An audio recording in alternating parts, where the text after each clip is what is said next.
My name's Tom Stewart-Smith and I'm designing the garden for the National Garden Scheme at Chelsea 24.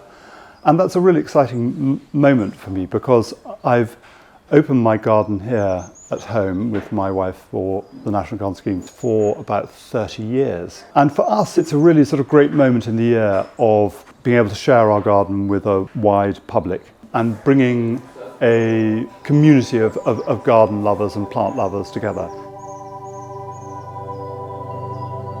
The National Garden Scheme has always been about gardens and health because in our very early days we fundraised for nursing and health charities. So there's always been that long thread throughout our history.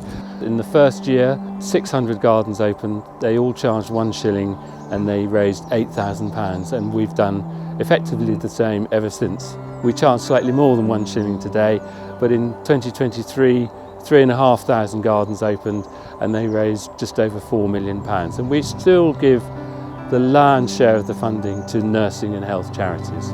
Maggie's is where our garden is going to end up, and we've supported Maggie's with grants since 2017, really helping them build the gardens which are such an integral part of every Maggie's centre. And our Chelsea garden will be the foundation of a brand new garden.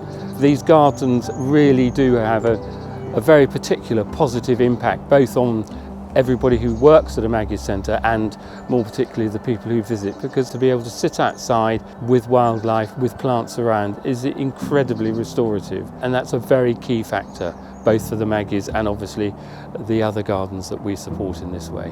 Your National Garden Scheme garden visitors investing in making each of our gardens possible across our Maggie's centres in England, but also your community of people that come and visit the gardens, who open their gardens, are getting to hear about Maggie's and know about Maggie's too. It's a brilliant partnership.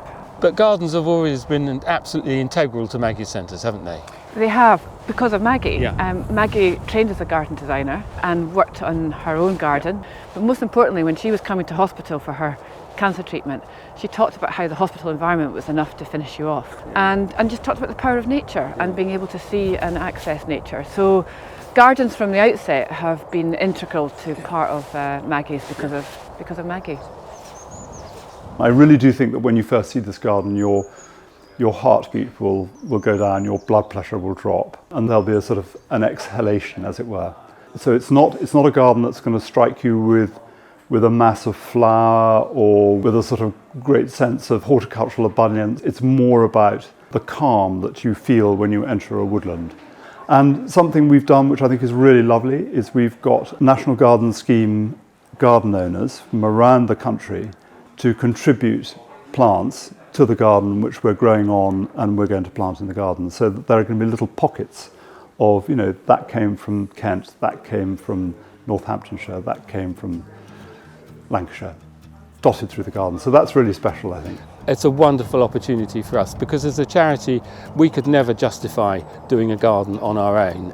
As a charity active in the gardening horticulture sector, it was a very natural thing for us to apply to Project Giving Back for support, and here we are, and it's been a wonderful partnership to date. We'd seen the first years of the gardens that they supported in 2022 and the impact that had both for the charities and for Chelsea Flower Show. And of course the Chelsea Flower Show audience is absolutely our audience. Many of them are very keen and committed gardeners and they're very interested, so we're hoping for a very high level of engagement with this huge audience throughout the week.